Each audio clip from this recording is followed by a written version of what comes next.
안녕하세요. 드라마를 톱파보는 잼잼 리뷰입니다. 눈물의 여왕 10회에서 가장 사이다였던 건 단언코 혜인이의 기자회견 장면이었지만 10회의 매력이 그거 하나뿐이었던 건 아니었어요.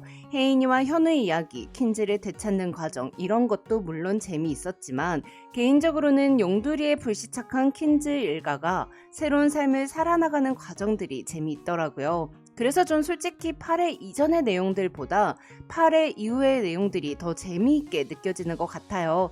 눈물의 여왕 11회 1구를 보니 수철이가 현우 형인 백현태에게 권투를 배우겠다며 사부님이라고 부르고 킨즈 복싱 링 위에 올라섰습니다. 아마도 복싱 천재인 현우 매형이 강한 모습으로 가족을 지키는 것이 너무 멋있어 보였던 게 아닐까 싶더라고요. 공부도 잘하고 싸움도 잘하는 현우가 멋있어 보이는 건 저희 눈에만 그런 게 아니었나 봐요. 거기다가 백현태가 지금은 월말마다 학부모들을 구슬리는 일을 하고 있지만 과거 챔피언 벨트도 딴 능력자잖아요. 물론 현우의 카운트 펀치에 KO 당한 적이 있긴 하지만요. 전 복싱 배운 수철이가 엄청 강해질 거라고 생각하진 않지만 건우의 친부가 나타나 다혜와 건우에게 해코지를 하려고 할 때 건우의 친부에게 한 방 때려줄 수 있는 정도의 실력은 갖추게 될 것 같아요. 이번 영상에서는 지옥처럼 느껴졌던 용두리에서 난생 처음 진정한 천국을 느끼며 살게 되는 킨즈 가족들에 대한 이야기를 해보려고 합니다. 일단 현우 엄마 전봉혜와 혜인이 엄마 김선아부터 시작할게요. 생활력 강한 봉혜와 생활력이 뭔지 모르는 선아. 봉혜와 선아, 뭔가 봉선아 시스터즈 느낌이 나는 두 사람인데요. 전 10회에서 가장 배를 잡고 웃었던 장면이 혜인이 엄마가 가수원이라는 거였어요. 김선아가 아를 주문했을 때 전봉혜가 밤에 잠을 못 잔다더니 웬 아냐고 물었던 걸 보면 전봉혜는 사돈 김선아가 잠을 못 잔다는 걸 알고 일부러 일을 시켰던 것 같더라고요. 어차피 답도 없고 한숨만 나오는 상황이잖아요.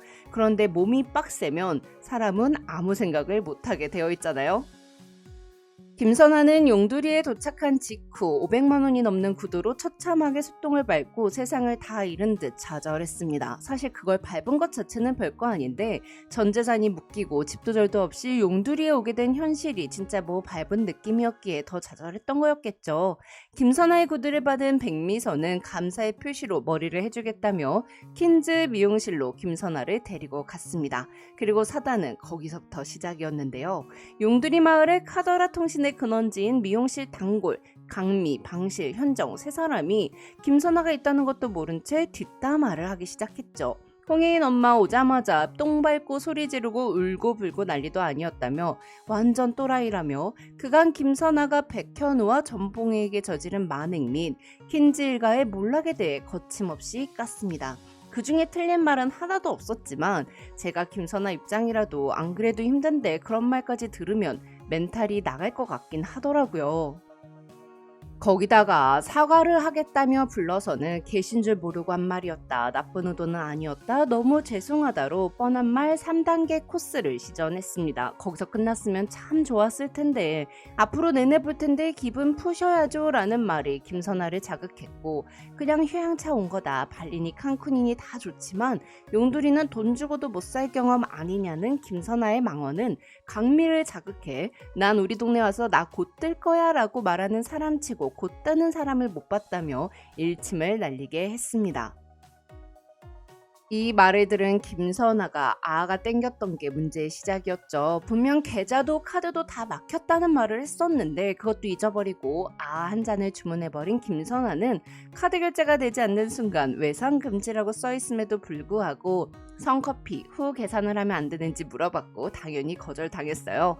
그렇게 김선아가 아 한 잔도 못 사 먹을 때 용두리 큰손 전봉혜가 아 10잔, 아라 10잔을 주문하며 김선아의 아까지 함께 결제를 해주었습니다.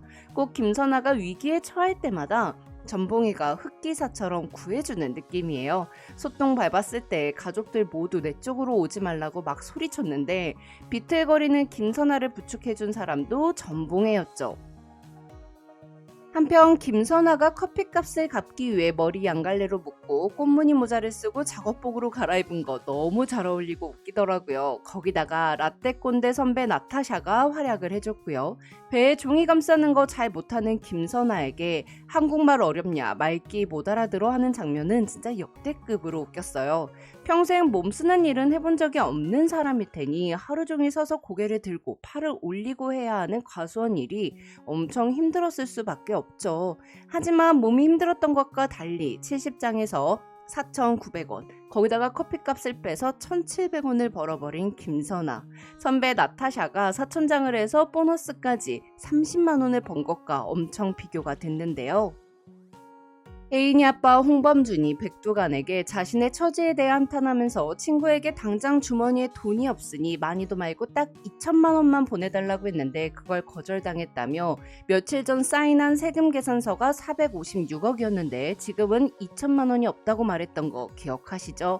그만큼 킨즈 일가는 보통 사람들과는 차원이 다른 금전 감각을 갖고 있는 걸로 나왔는데 하루 종일 죽도록 일하고 1,700원 벌었으니 김선아 마음이 어땠겠어요.